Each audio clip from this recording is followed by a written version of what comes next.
شده یه روز صبح از خواب بیدار بشی و ناگهانی ببینی که صورتت لک آورده؟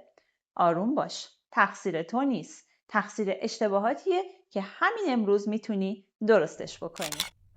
میتونی پوستتو نجات بدی. پس بدون حرف اضافه میریم سراغ اصل قضیه. هستم اسکین تراپیست، در کنار شما هستم برای رسیدن به پوستی سالم اما نرویایی ولی کاملا واقعی.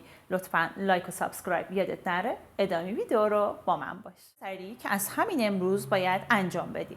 صبحها ضد آفتاب، حتی اگه بخوای بری تا سر کوچه و فقط نون بگیری. شبها مطمئناً مرطوب کننده سبک. پوست خشک دشمن خودشه. و یک چیز بسیار مهم اونم این که لطفاً اگر جوش داری دستکاریش نکن. هر دستکاری برابر با یک لک واسه نکته جالب ولی شوکه کننده. میدونستی بلو لایت موبایلت هم لکاتو بدتر میکنه؟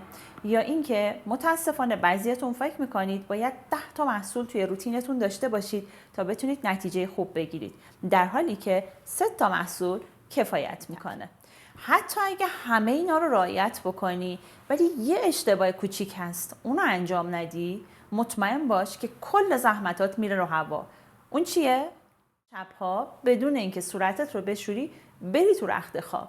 این یعنی ساختن لک با دستای خودت. یک روتین کامل راجع به روتین ضد لک ببینی، همین پایین بنویس روتین کامل میخوام.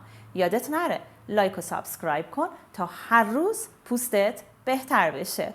مرسی.